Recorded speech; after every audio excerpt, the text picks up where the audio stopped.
TV party tonight! Oh, we got nothing better to do than watch TV and have a couple of brews. Don't want to talk about anything else. We don't want to know. We're dedicated, yes, to our favorite shows! Oh, my circuits! Everybody loves Hypnotoad. Scary dog! Pearson and Blurnsville. Futurama!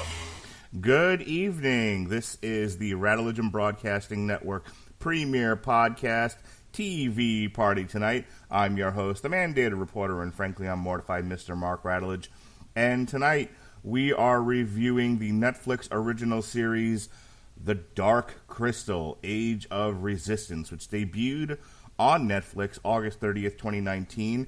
It was 10 episodes long, and it was brought to you by the good people at the Jim Henson Company and Netflix. It is a prequel series to the original Dark Crystal movie, also a Jim Henson joint. Jim Henson and Frank Oz, as a matter of fact, which debuted how far back? Way back in December of 1982. I was not born. I was 6 years old when this came out. And I believe I watched it on HBO. That voice you hear showing his age is Robert Winfree, the host of the 411 Ground and Pound radio show, and Damn You Hollywood, right on this here network. How you doing, Robert? If we don't mind pulling back the curtain a little bit, you occasionally insist we record earlier in the morning, and it makes me cranky. Yeah, for those that don't know, I'm in Tampa, he's in Utah, and there's a significant time difference between us. Yeah, 2 hours. It's only 2 hours. Well, when I insist we go for, in the afternoon, it's still 10 o'clock your time, and you apparently don't go to bed till 4 o'clock in the morning. 4 in the morning your time. So, before we get into the series, just real quick, how familiar are you with the original movie? It's weird because, once again showing our ages, I had an old VHS copy of some other movie. I can't remember for the life of me what it was. Something that I now own in a better format, but it was taped off of television, I believe. Was it animated or live action?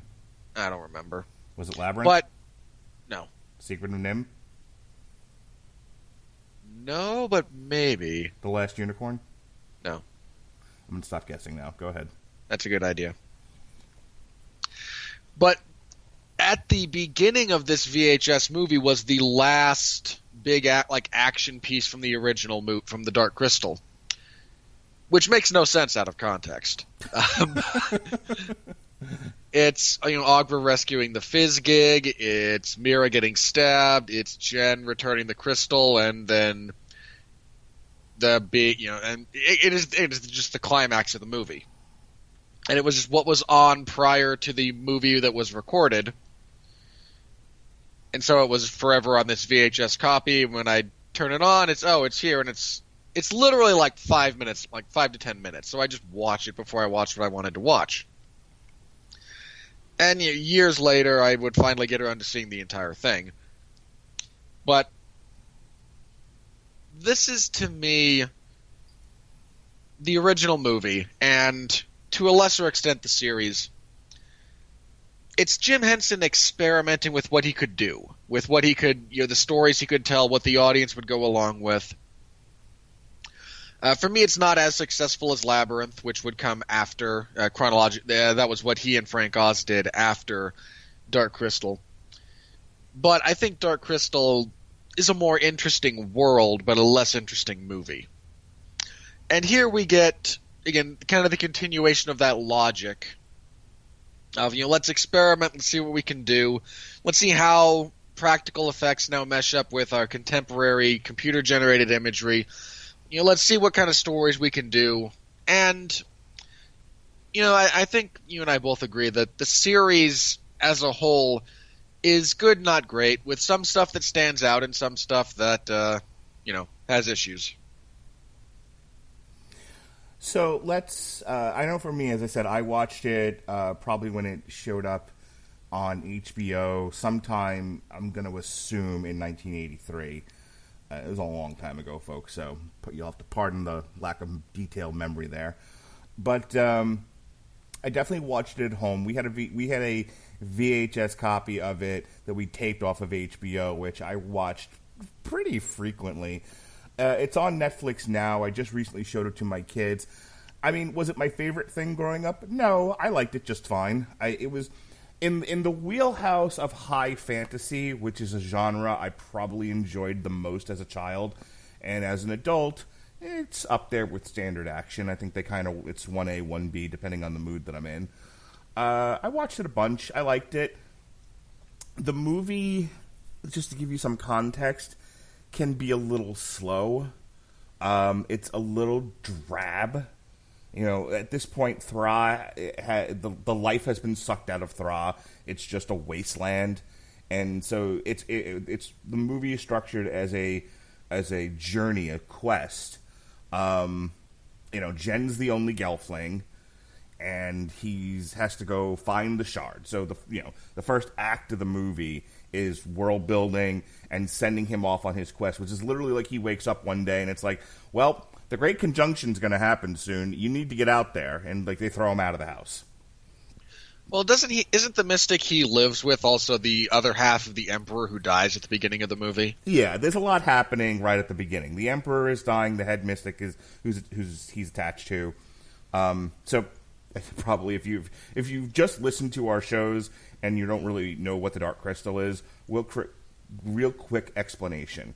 As near as I can tell, putting the show and the movie together and trying to figure out some of the backstory here, we'll call them the ascendant form of it's a separate race called the Urskek.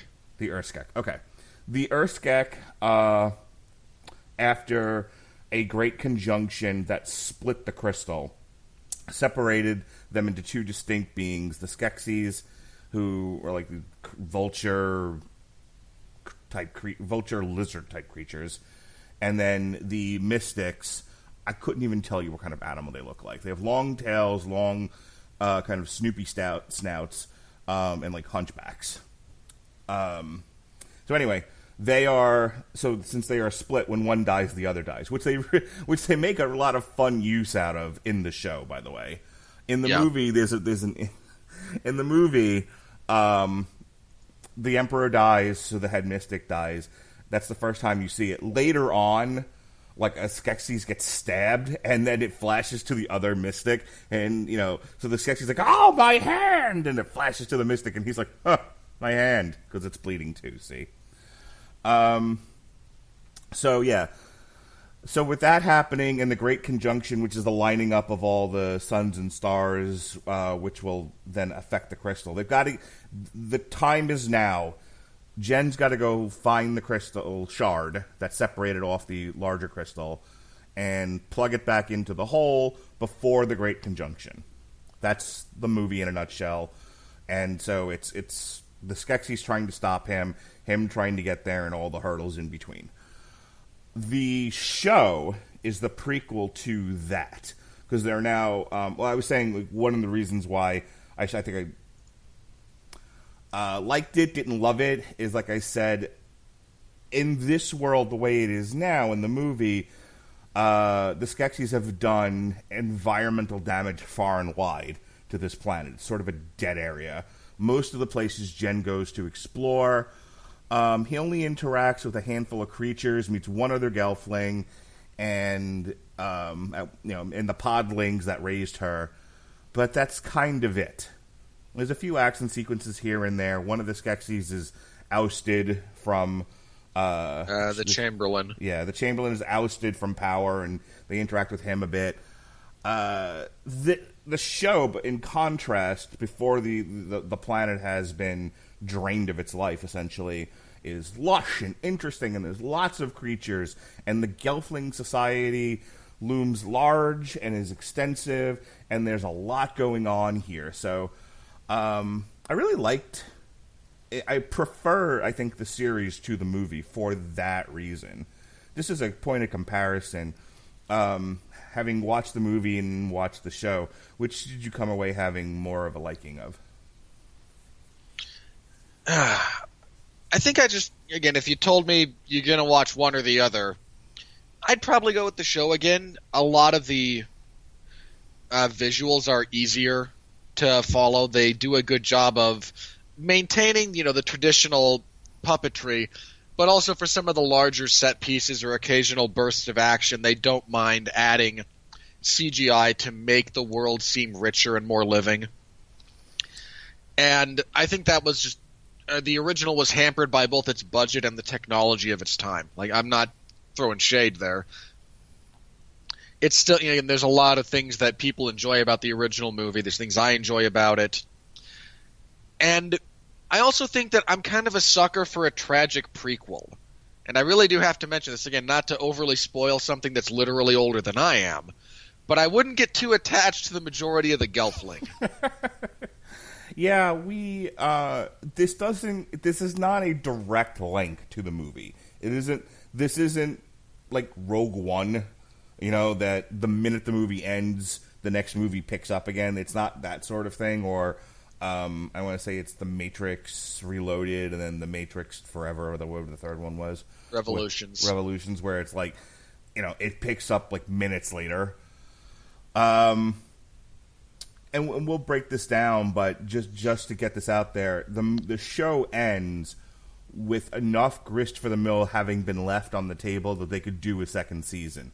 But as Robert and I were discussing before we hit the record button, they can only get one more season out of this. If they delay murdering all the Gelfling too long, this thing is going to lose a lot of its impact. Yeah, I think you can do one more season where the Gelfling actually do come together. We see the full devastation that is the devastating potential that comes out of the Garthim. The Darkening gets further unleashed on the land, and it has to end with the last couple of Gelfling being taken away from being saved by a couple of the Mystics or the Podlings, and the rest of them dying. Like, they're really... I don't think you can get 3 seasons out of this. I think you can get 2. And I think you can get 2 good seasons. Again, this is a good season of television. Not great. Again, and let me be clear, if you out there are just like, you loved the show and you're, how dare you, I'm not sitting here, I have a few quibbles, but I enjoyed the show overall. I don't consider it, again, when I say great, like, this is not this isn't the best thing on Netflix, even for Netflix exclusive series I've watched this year. But it's probably top 10 pretty easily. So, again, it's good, but never quite hits, jaw-droppingly great for me. So, I was talking to Robert before this started, and I said I had 2 major problems with it, one at the beginning and one at the end. I want to talk about the beginning now. The movie, as part of the world building, talks about there are 2 races that came from the stars that showed up after the crystal split, and you have the evil Skeksis, and then you have the nice Mystics. Okay, that's really all it gives you at the beginning of that. So that's where we find that world. So this thing and the Gelfling are all gone except for Jen, which they just missed him basically. The idea was that there's a prophecy that says a Gelfling will make the crystal intact and it'll wipe the Skeksis out, and so they made sure to wipe out all the Gelfling as best they could. And of course, like with any high fantasy, they missed the chosen one. They usually miss 2 or 3. Yeah. So where we start with this one as part of the world building, they do a lot of telling you about the Gelfling Society, which you don't really know anything about in the movie because they're gone. They've been gone for years. Tell you about all the clans and that it's a matriarchal society and all of that, and that's all fine. I have no problem with any of that. That's the world they decided to create. Where I was a little lost was they reintroduced the Agra character, who in the movie is like an astronomer. And the Mystics tell Jen, go see Agra. It's likely she was around when this all happened. It's likely she either has the shard or knows where it is. So that's like the first part of his quest. And here, she, I guess, was the keeper of the crystal, but then the... Aughra is like, this is weird. And again, it's high fantasy, there's weirdness. So you just kind of have to go with it as far as that goes, right? Aughra's actually like the living manifestation of the planet. Mm-hmm. Like, she's not... She's Kurt Russell from Guardians of the Galaxy 2. Yeah, that's not horribly inaccurate. So it's kind of like that. Again, whatever energy really kind of animates Thra beyond the basics of creation, it is manifested in her, and she is the keeper of it. That's why she can hear the song of Thra. That's why that's kind of why everyone is deferential to her, even if they oppose her. Like, she and the Skeksis interact all the time, but the Skeksis don't try to kill her. It's like, oh no, you are connected with this, the essence of this planet in ways that aren't clear even to us. Right. So let me jump in okay. here. So hang on. So that's Aughra, right? As near as I can tell, I'm going to get this out there, and then you'd be like, well, let's clean that up a bit. So you have what'd you call them initially? The Ascendant form. What were they called? The Urskeks. The Urskeks. So the Urskeks are aliens. They came to Thra a zillion years ago, and they interacted with Aughra, and whether it was intended to be this way or just a happy set of circumstances, they made a trade. They were like, hey, you want to go see space? And she was like, yeah, fuck yeah. So they were like, here, go. We'll watch the crystal. Then the Great Conjunction happens, and the crystal splits. And so the Urskeks split into the Skeksis and the Mystics, and I guess somewhere in there, and this is not particularly laid out, but you can infer based on the show and the movie, that the Skeksis figured out that they can manipulate the crystal to be a fountain of youth. So either the Mystics left on their own, or they threw them out, or they ran away, or whatever the story is. But the Mystics go somewhere, and the Skeksis begin using the crystal, coveting this crystal to make them eternal, which is something they covet and raise above all else. In the meantime, Aughra, I guess, brokered a deal between the Gelfling and the Skeksis that, basically the Skeksis would be the lord and masters over Gelfling society. And they kind of lived in peaceful harmony. It's like, the Skeksis like, whatever keeps the planet rolling, as long as we get to live forever. The problem then becomes the crystal starts running out of juice, essentially. Stops giving them life. And that's where things change, and that's where the series picks up, is the Skeksis have a dilemma. The crystal no longer gives life. Well, how are we going to fix it? And, like, accidentally, the scientist, Skektek, which I love that name, by the way, Skektek figures out that you can manipulate the crystal to drain the essence out of living beings, and then create a life-giving liquid from their essence. And then if they drink the liquid, again, fountain of youth. So now the balance, the political balance of this planet is in complete upheaval, as the Skeksis now view the Gelfling as sort of a means to an end, to simply a herd of sheep that are set for culling. And even within the Skeksis, you have the Chamberlain, who, if you watch the original movie, he's the one running around going all the time.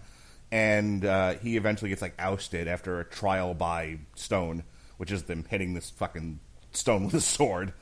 Yeah, in the original movie, after the Emperor dies, there is, okay, who's the new Emperor? And their trial of strength is they each get a sword and they get to smack the stone, and whoever does a better job wins. Right. And they each take a whack, and the Chamberlain does better, and the other guy gets deeply pissed, hits it, and actually breaks the stone. So everyone else goes up. Well, trial by stone. They strip him of his clothing and his position, kick him out, and go die of old age. Yeah.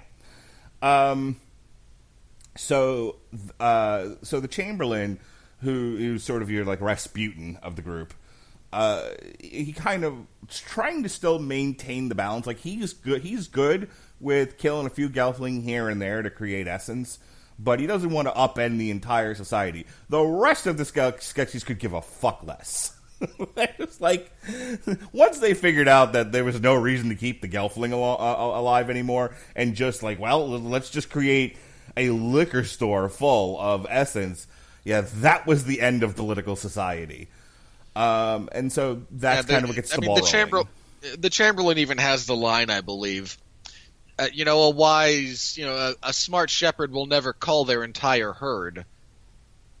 And everyone else kind of like downplays him, but he is correct in that respect. If you kill all the Gelfling, suddenly you have a finite resource. Right. Which is, again, the problem they run into in the movie. They've run out of juice, there's no more essence, and now the Emperor's dying. And, this is the one thing they prized above all else.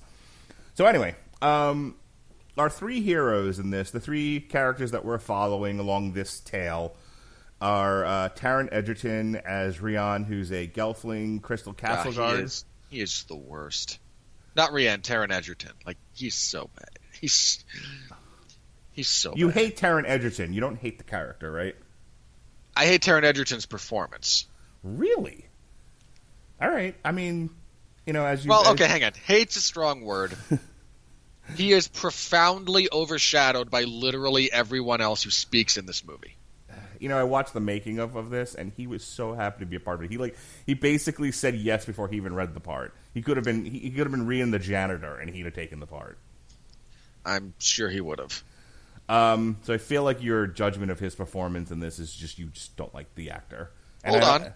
Hang on. I will actually defend my position in a minute, but his enthusiasm is utterly immaterial to the quality of his performance. No, I'm not making the suggestion that it is. What I'm saying is I feel like you've sort of taken the measure of his work, deemed him to be an incompetent actor, and just sort of threw this on the pile as this too doesn't measure up.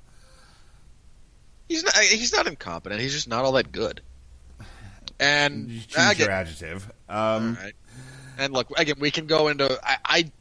Again, this is not based just on my general malaise towards him as a performer. I do have some very specific issues with a little bit with the character, not a tremendous amount, a little bit, and then again, just kind of with his performance. But we can get into it when it comes up.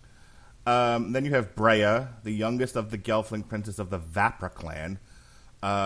You might remember Anya Taylor-Joy from the movie Glass, which we also reviewed here on this network. And then you have Natalie Emanuel, who was in a musical production of The Lion King, as near as I can tell. God, she looks.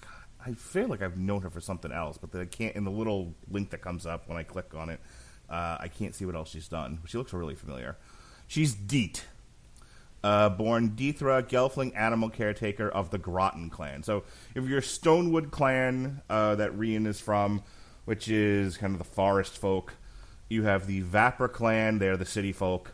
And then you have the Groton clan, and then they're the Morlocks, the mole people. They live underground in tunnels. It's a really great bit when when they send Deet out on a mission, much like they did with Jen in the movie. She's used to living underground, so she has mole-like eyes, and very different from the rest of the Gelfling. And so her eyes can't adjust. For the record, Natalie Emanuel is in a couple of the Fast and Furious movies. I thought you looked familiar. 7, 8, and 9. They have Donna Kimball as Aughra, Harris Dickinson, Gugu Mbatha Raw, who's been in a bunch of stuff, Victor Yared, Catriona Balfe, Shazad Latif, and Hannah John Kamen fill out your main voice cast.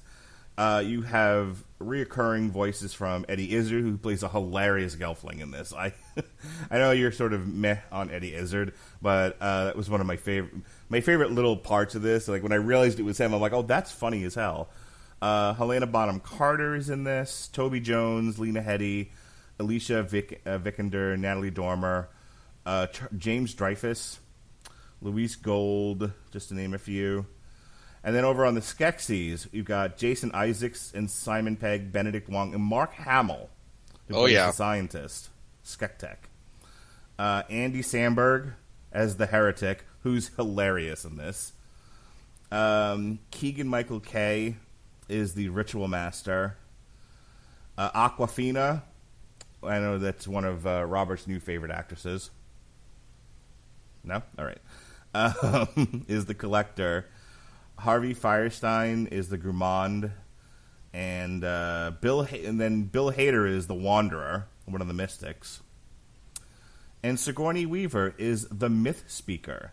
She was the series narrator. So, a lot of famous actors' voices signed on for this thing. It seems to be pretty well regarded as a passion Hollywood project. All right, so let's get into talking about the plot of this thing. I think is the best place to start. What sets the immediate plot rolling? We set up sort of the larger world and the problem for the Skeksis. This leads to Rian seeing the first time they figure out that they can drain the essence of a Gelfling to make Fountain of Youth water. Is they kill? I can't remember what role she played in Gelfling society, but they kill one of the females that they established early on as a friend or cohort to Rian. He sees her get murdered. It's his girlfriend. Is that what? Okay. I honestly couldn't tell. There's literally a scene where they make out. Is there really? Okay. It's been over a week since I saw the first part of this. Okay, so they capture they trick his girlfriend actually into going into the crystal chamber where they've got this machine set up, and they're like, "Hey, come check out this machine that we've got here." They strap her in there. He sees them drain her essence, and he's like, "Shit!" Because at this point, they have no reason to believe that these ugly, horrid vulture creatures would be evil. And who are you to judge based on their looks? Absolutely. Augra also looks gross, but she's, a good guy. So they drain her essence. She bursts into dust basically, and dies. It's weird because what they've done with this is, and they talk a little bit about this. The crystal is again the crystal of truth. In this case, it only when it actually works, it kind of represents the heart of the planet. Given what the Skeksis have been doing to it after it was sundered, it's now the dark crystal, and the scientist discovers that he can reverse element. He actually has a stupidly unscientific but scientific-sounding term for it. He reverses the essentially polarity of the crystal so that instead of giving life out, it takes life in. And this happens to him first of all, and then he nearly gets sucked into the crystal. He experiments further, and after the essence of the creature is drained, whatever loose material components remain are then absorbed into the dark crystal. So that's why there's no bodies. It's like, oh hey, must be really nice not having to deal with the bodies of those you kill. Well, they could have also just thrown it in the fire. There is a lava pit in there. There's plenty of ways.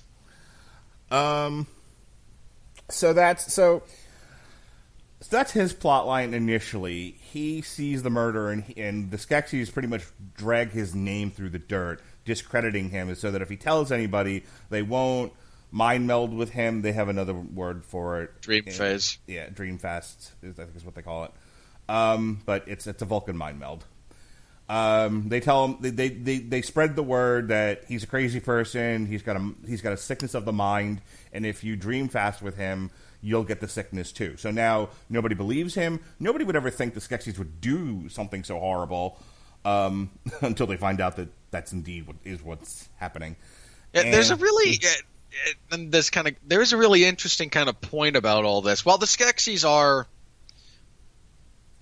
power hungry and a little abusive, in the sense that a little, yeah. I mean, look, they do terrible things to each other, but prior to just when we start off, okay, I'll get with a little. By the time they essentially like simulate I don't want to go that far. By the time they tear down the new Madra and like rip her clothes off and rip her hang on. We've gotten past a little abusive. I'm talking purely about the beginning. Okay, that's what I just want to make sure. Purely talking about the beginning. Again, they're a little abusive and they're a little demanding, but they're not. Again, they demand unreasonable tithes from all the people, and they're invested in remaining in power, but they're not actively malicious in the way they become.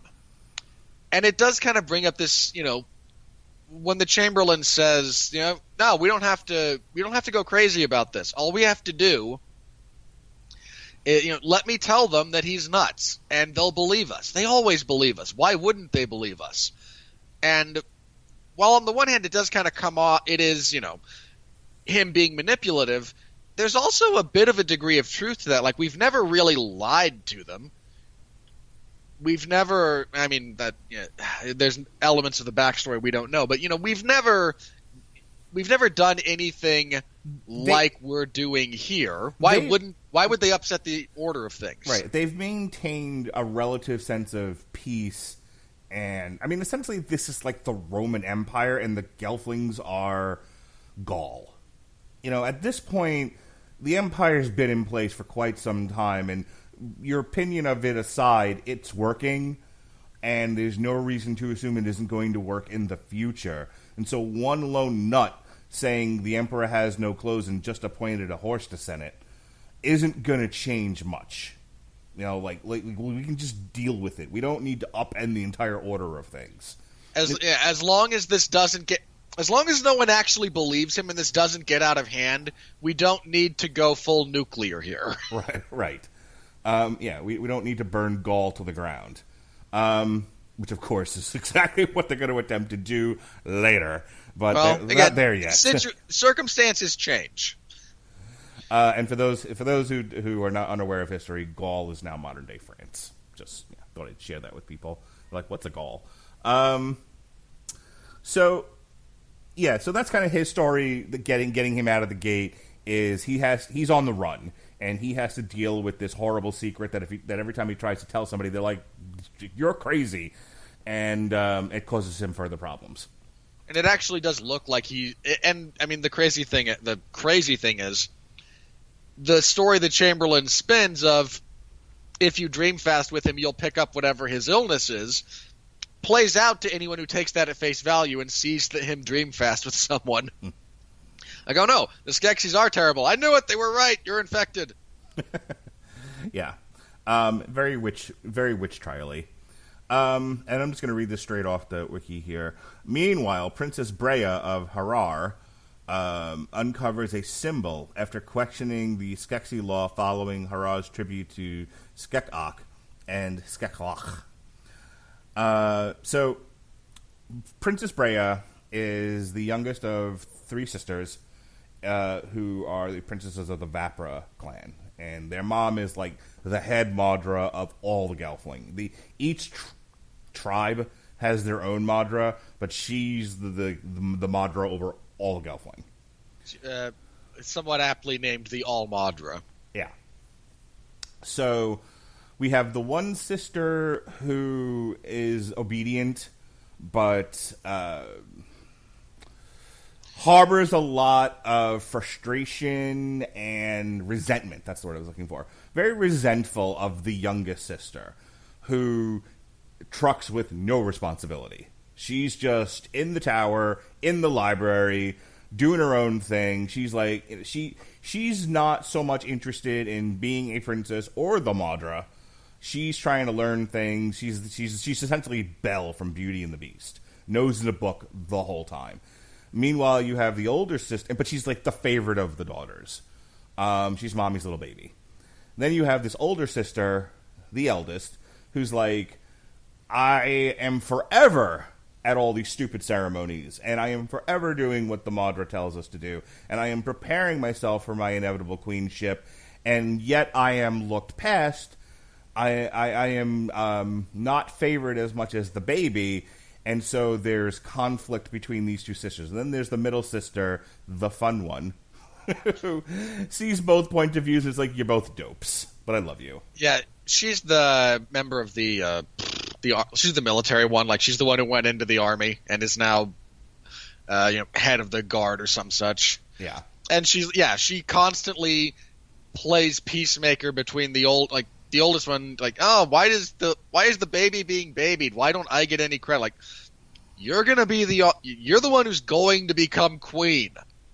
Can you show a little grace and humility? Yeah. Like, relax.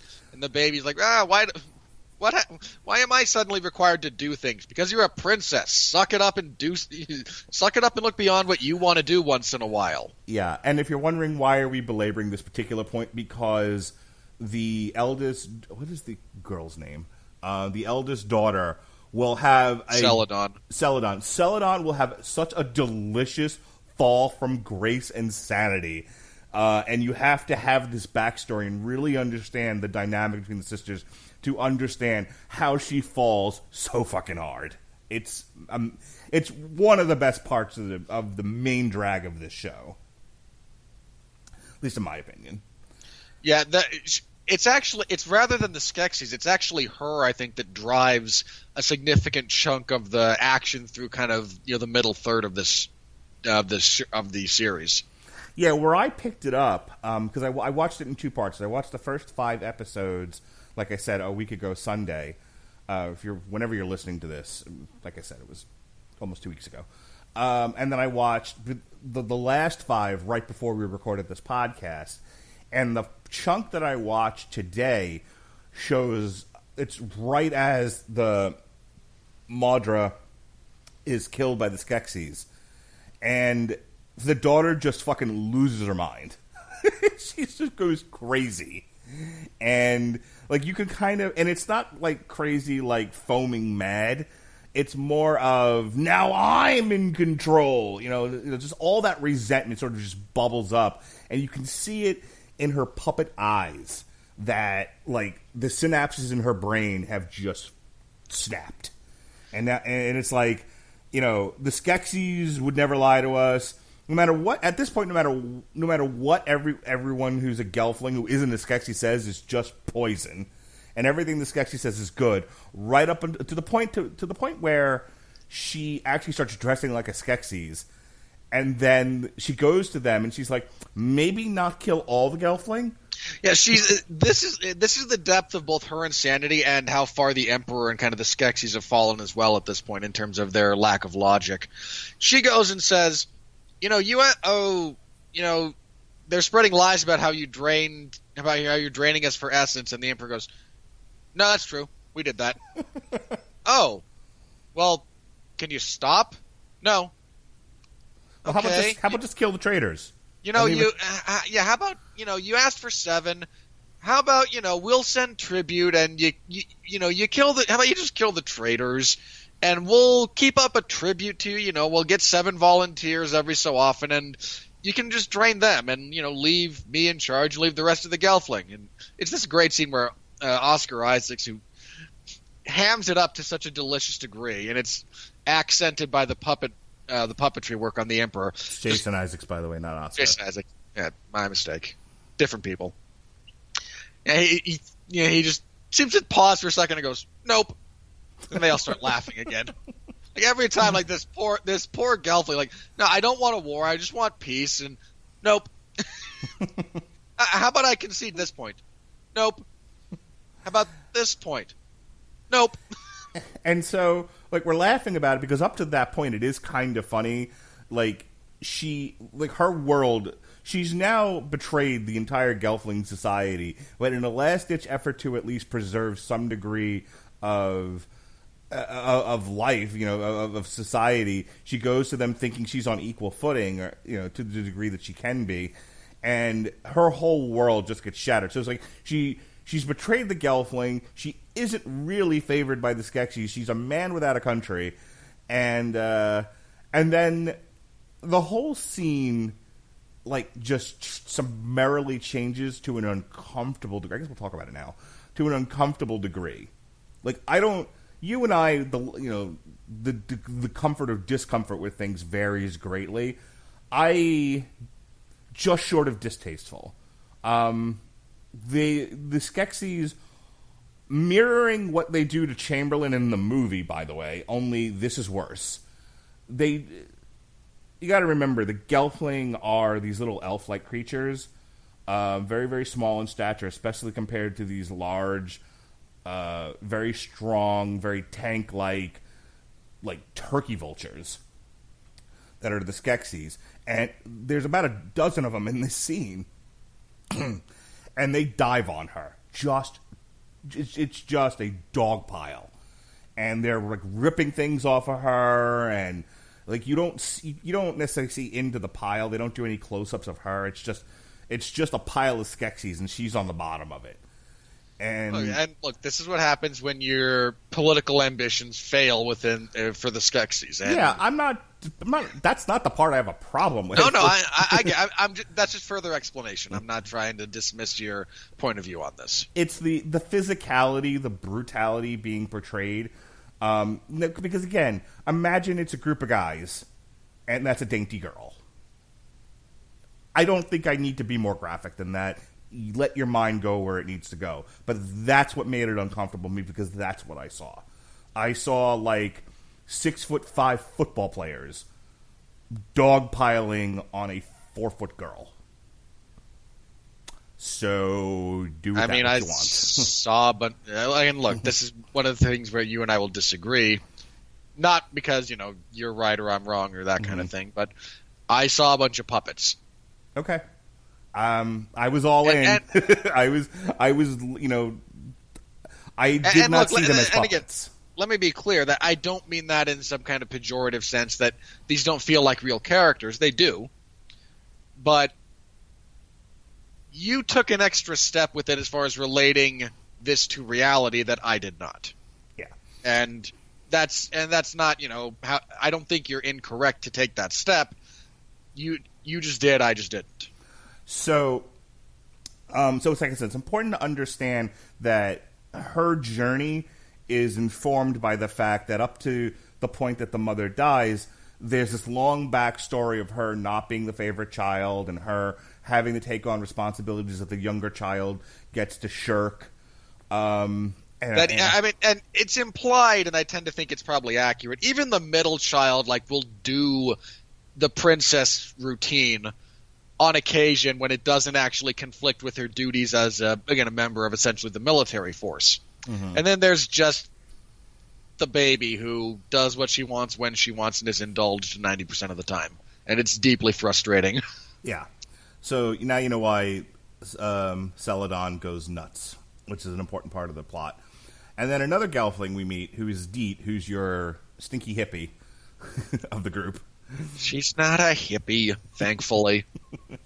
Here's your dirty, stinking hippie of the Groton clan. These are the people who live in the tunnels beneath the surface.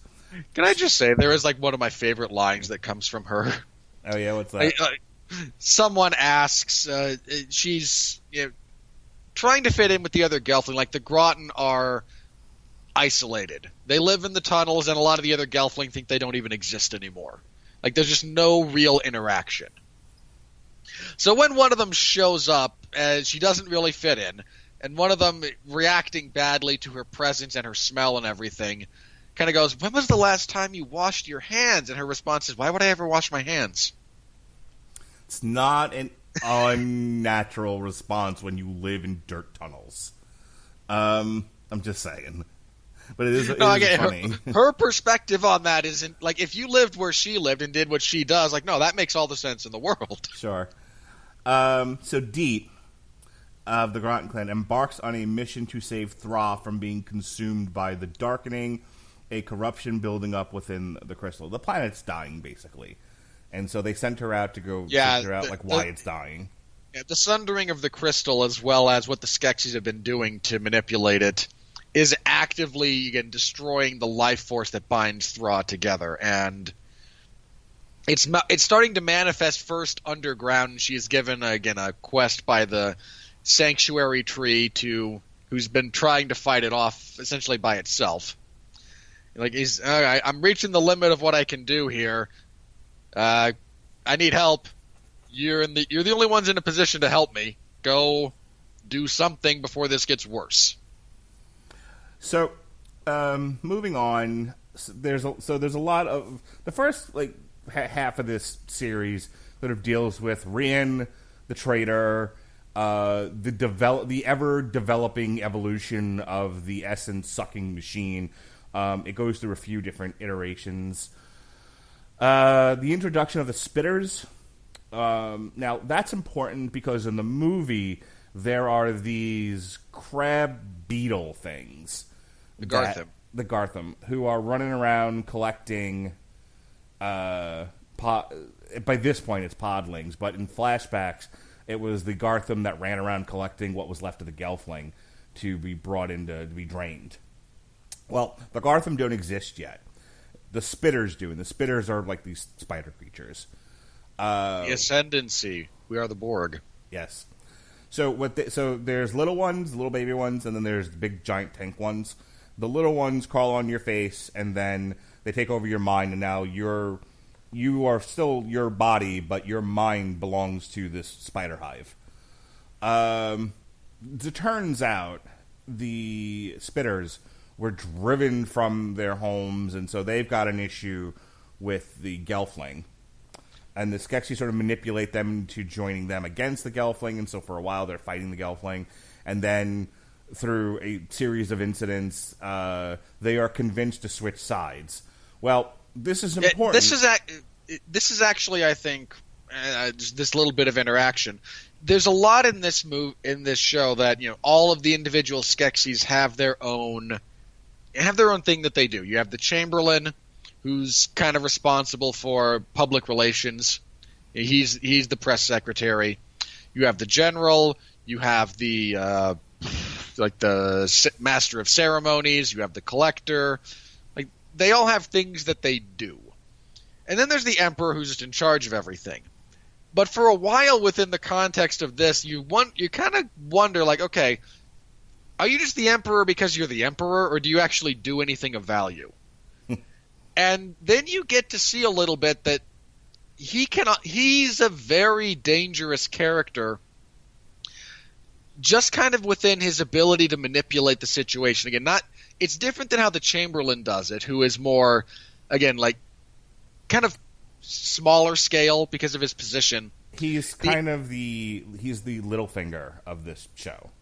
Yeah, and then there's the Emperor's response to, okay, we got a problem, is, okay, I will go make an alliance with the Ascendancy, the Spitters, who we drove out of the caves and gave to the Groton, and we will happily let you have it back. Like, you come with us, you help us deal with the Gelfling uprising. We'll return your ancestral home to you. And the General kind of looks at him askance, like, it took a lot of our effort to subdue these creatures. What are you doing? And they get out of earshot, and he asks him, what are you doing? What, the Darkening's already severely crippled that area. They'll go back, and they'll be killed by it. Who cares? Yeah, the Skeksis are not dumb. And that's the thing about them. Like, just talking about the Skeksis over 10 episodes, they are Twitter made alive. They're just the worst. They have a kind of a mob rule mentality, in the sense of, like, one laughs at you, they all laugh at you. And they're not the Borg. It's more of there's a great Family Guy line, and it actually kind of reminds me of personal interactions I've had since childhood all the way to yesterday as an adult, where you're friends with somebody one-on-one, but when you're in a big group of people, that same friend is a dick to you. And because he's being, it's either somebody else in the group was a dick, and then he joined in the group being a dick to you, or he starts it to make himself look better in front of all these people, and then they all if you've been to a lot of social gatherings, this happens unfortunately a lot. that's a lot of the Skeksis interactions. It's just very base and sort of cackling. You know, one of them pokes at one of the Gelflings. They all poke at the Gelfling. The Emperor exerts his command and authority, and his malevolency. Then they all kind of join in. Separated, they're more, and that's why I brought up social interactions among regular humans. It's separated from each other. Like for example, the General and the Chamberlain have sort of a natural animosity towards each other. They it's the State Department and the Defense Department. It's Don Rumsfeld and fuck whoever ran the State Department. Oh Jesus, gosh darn it! Who was the black general that ran the State Department for a while under Bush? Colin Powell. That's the one. It's Colin Powell and Donald Rumsfeld. There's just by virtue of what they're doing, they have differences of opinions that breeds some animosity. But there are moments where, like, the general and the Chamberlain are kind of fine with each other, but when they're part of the larger group, it's just that animosity just blossoms, So I kind of, I hated the Skeksis. They're just the worst. But like I said of Mark Maron's character in Glow, they're not written badly. They're written to be just the awfulest. I know it's not a real word, but they're just the most awful kind of evil creatures. But it's not like a Skeletor kind of evil. I want to rule the world. It's you're a big jerk face kind of evil. You know what I mean? Yeah, and credit to, I think, like the couple of major voice actors that go into the Skeksis. Simon Pegg as the Chamberlain is absolutely phenomenal. I mean, he sounds so much like the original one that it's kind of freaky at times. Like, he sounds so much like that guy. Isaacs as the Emperor does a perfectly acceptable job. Barry Dennen, by the way, was the Chamberlain in the original. Yeah, Simon Pegg does a great job of kind of copying those mannerisms, the vocal patterns. Benedict Wong is fine as the General. Mark Hamill as the scientist. Especially when he gets the one episode where they're going to fight the Gelfling and he just kind of hangs back. And first he's confronted by the Archer, and the Archer's like, "You coward!" And he's like, "I wanted to go too." It's not the Archer; it's the Hunter. The Hunter, sorry. The Archer is the mystic version of the same character. Yeah, because he does. He wants to go fight, and the Emperor's like, "No, you've only got, you're a little bit damaged, and and the Emperor's point is, we really need you to fix the freaking machine." Well, no, he said okay, and this is what we're sort of meandering about here, but I started on this line of narrative logic because you have to understand, because where the show ends, they're creating the Gartham. They're creating the Gartham out of manipulating and sort of doing the biotechnology with the spiders. The fucking... Oh, yeah, they bring him in, there are the Iraq something or other. Yeah. The spitters. So, yeah, he has a dead spitter that he's like, well, I can use the crystal to brew, and then he, crosses it with... They're not podlings. These are, the Guriks or something like that? Yeah, the Gurik, and they're a race that was thought extinct, but... Grunak, that's what it is. Yeah, it's because he crosses the Grunak with the... Gartham. No, Gartham is the eventual. The Aratham, that's it, thank you. And then melds the two species together to form Gartham. Yeah, he's got one of the Aratham, and they're like, no, and the Emperor tells him, your scientific work is more important. He's like, but I don't want to be in the freaking lab anymore. I want to fight. Right. And the Emperor like, no, shut up, do what I tell you to do. So at this point, they think the Hunter is dead, and they just kind of got him hung up on a wall like a deer head. And he finally reanimates, and he pulls himself off the wall. He's like, where's everybody? They went to fight the Gelfling. It's a big thing. Like, okay, well, I'm out of here. Why are you here, though? He's like, well, I wanted to fight, but I got told to stay behind. He's like, you fucking coward.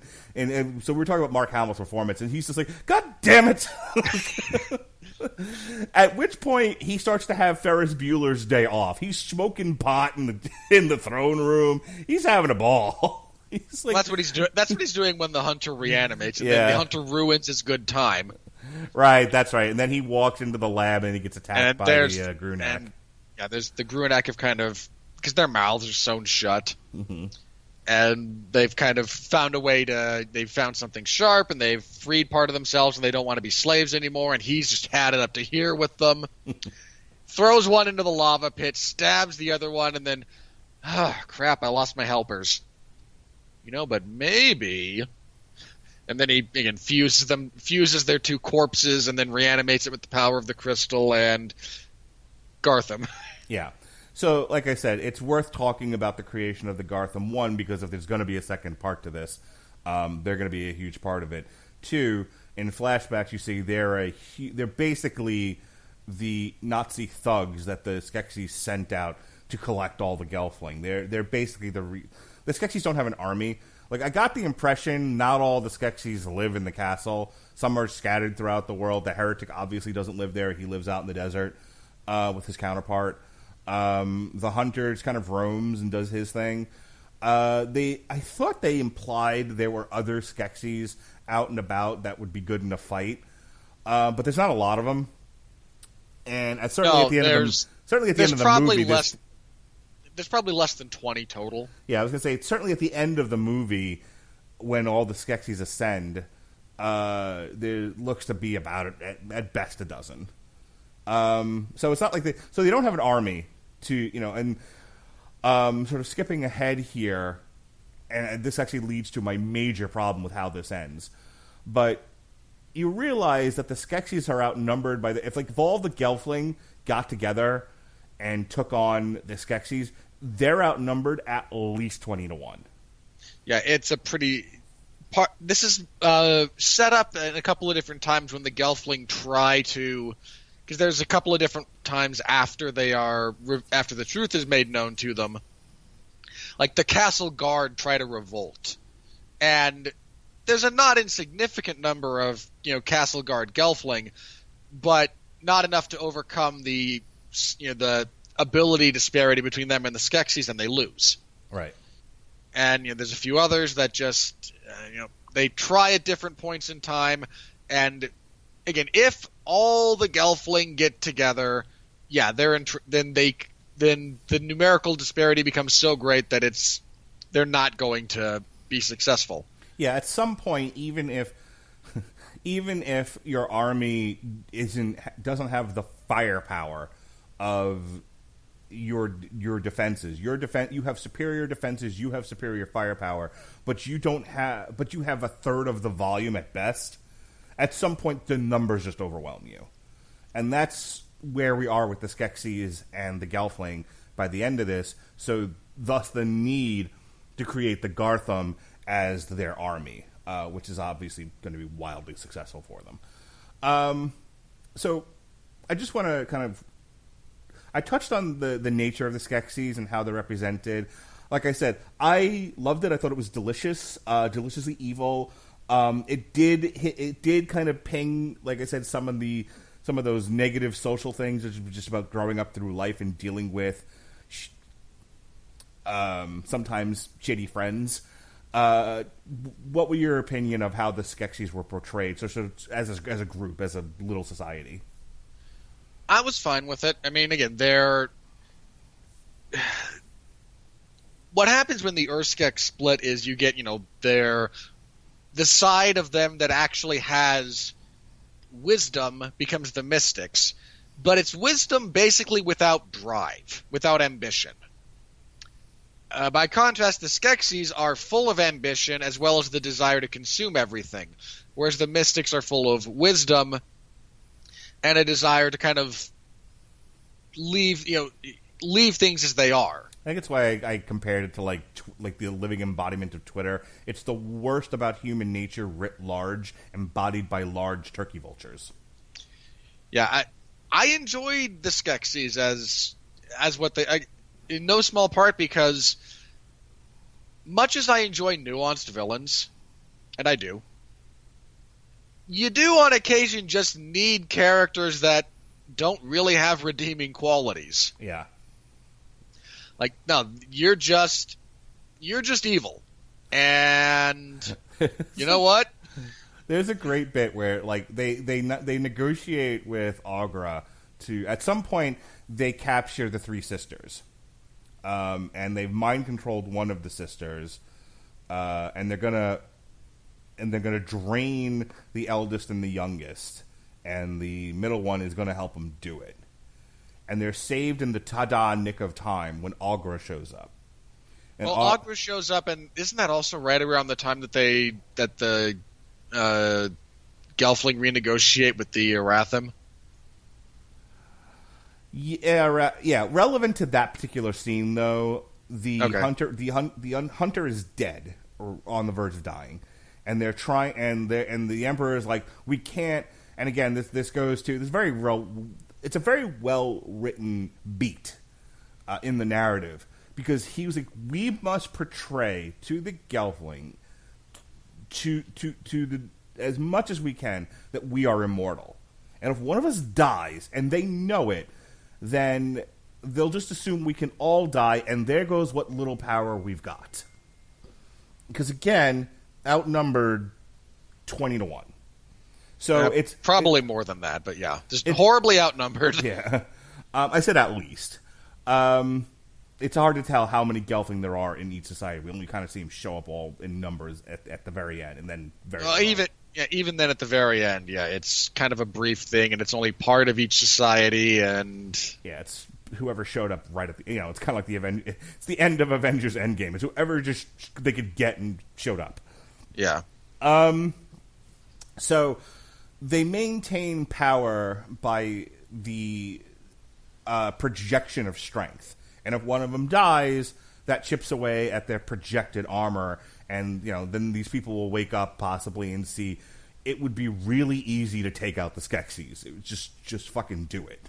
Why are you living this way? A lot of us are gonna die, but we will eventually Zerg our way to victory. Yeah. Again, volume will eventually overwhelm superior firepower. So that being the case, the Emperor is like, I don't care if we have to drain the entire Gelfling race. We're going to bring this guy back to fucking life. And he's starting with those two. And Agra walks in the tada nick of time, and she's like, yeah, he's fucking dead, dudes. Like, he's gone. This isn't going to work. You're going to waste these two Gelflings' lives and the essence that you've created on trying to reanimate a corpse. Like, you have to drain me. Yeah, if you want that, you have to drain something of actual power, like me. Yeah. So they drain her, and it takes an extra special effort, and eventually she sort of bursts into the ether as well. And then after the hunter and the archer, well, the hunter only dies because the archer commits honorable suicide by jumping off a cliff. Yeah. So, well, for a while, like I said, it doesn't work. He's still lying there, presumably dead, and that's when they string him up like a deer head. Eventually, though, it takes hold, and he jumps off the wall, and now, fast forward, the word is out. At this point, enough of the Gelfling have been affected by the Skeksis and their draining machine that it's like, go get help. We're making a final stand here. So the Skeksis go on the march. They armor up. They go on the march. The Gelfling band together, escape the castle, and head over to the Stonewood camp. It's just a little village, I guess. And that's where the final battle takes place. And at first, it's like, well, how about you send your best versus my best? And so Rion has this magic sword, and he ends up stabbing the general. And so they're like, well, that didn't work. Fuck it. Let's just all-out war. And again, at that point, there's not enough Gelfling to really overwhelm this group of Skeksis, and the Skeksis are really strong and really powerful. So the battle's not really going the way they need it to. Things start to change. The tide starts to turn a little bit, and then the hunter shows up and nearly kills Rion. And right as he's about to rip his head off, basically. The hunter also destroys the magic sword. Yeah. Like, yeah, he breaks the sword. He's about ready to rip Rion's head off. Like, there's nothing the Gelfling can do. They're at their darkest moment here, and the Mystic's like, well, it's been a good life. Like, it dives off a cliff. Which causes both of them to perish, and everyone sees this and freaks out a little bit, and then the Arathim show up, and the Skeksis realize they've been betrayed. And I mean that kind of happened a little bit earlier, and then the rest of the Gelflings show up, and the Skeksis are like, okay, all right, the situation no longer favors us, and the Emperor unleashes the power of the Darkening that he's kind of coalesced, and Deet, who's been given the power of the Guardian of the Sanctuary Tree before it dies, is able to stop and reflect it, and the Skeksis go, oh, well, that wasn't supposed to happen. Yeah, retreat. She goes full on Emperor, by the way. She shoots Force Lightning. Yeah, at them, which, as an aside, I know we're kind of jumping all over the place, but just hopefully you're entertained by it at least. The Skeksis are not just a mass group of shitty people. They each have their own personalities. Some of it's sort of driven by their job title, and some of it's they just have a distinct personality. There's a girl Skeksis that's like very vain and very concerned with her looks, such as they are. There's this other one, and of those Skeksis, he has one of my favorite lines. Like, the general's like, that's why I was talking about the reanimating of the archer scene. The hunter. I keep calling him the archer. The hunter scene. Because Aughra's like, let the Gelfling go, all the Gelfling, and I will give you my essence to reanimate this guy. And they're like, fine. And the Emperor then kind of sidebars to the general, like, kill the Gelfling anyway. And make sure they don't actually leave the palace. Yeah. The dirty double dealing Emperor. So he fucks off to go do that, but he tells one of the Skeksis who really doesn't have a job. He's got a deformed nose. He's like, it's all got bubbly and warts on it. That's Aquafina, and thank God she dies. Okay. Yeah, it's a little hard. I could not tell what sex it was. There's one that's clearly a girl, and then that one I wasn't really sure. So you come with me, and she's like, why does it always have to be me? Which is some shit my son does. I laughed my ass off at that. I was like, you lazy thing who does nothing the entire show. You're asked to do one thing, and you're like, why? It's like a 5-year-old. It's so good. In that same vein, I think one of my favorite lines, and this is not just it's also the entirety of the circumstance that it's said, when the scientist is trying to, figure out what to do with the Arathim, and nothing's quite working, and he's not going to get to go off to war, and he's pouting around his lab, and he says, I am incontrovertibly the most put-upon creature in all of Thra. As he's standing next to the slaves that were the last of their kind given to him, who have their mouths stitched shut. He's not even the most put-upon creature in the room. That's good stuff. So anyway, we've been at this for an hour now, so if you're wondering, like, wow, you missed a whole chunk in the middle there, look, it's just it's a slow burn to the Gelfling realize, one, their plot lines coalescing with one another, and eventually Bria, Deet, and Rion all meeting one another and having a focused goal to get to, and then them breaking off again. There's hurdles, there's action set pieces. It's all very fine, high fantasy kind of stuff. But what I really want to talk about... Go ahead. Before that, we haven't talked about Hupp yet. Go ahead, because I don't really have a whole lot to add to this. Oh, come on. He's the best. So, real quick... Much as I do not care for the optimistic characters as a general rule... Well, hang on. There's an important detail, and if you don't say it, I feel like I must. The first thing we know about Hupp is... So, he's one of the podling creatures, which they're kind of... They're kind of on the dim side, and they have a guttural language, and they're very small... but he wants to be a paladin, and his broadsword is a spoon. I mean, look, if you don't get flashbacks to the Ticks battle cry, I don't know what to tell you. No, I didn't, as a matter of fact.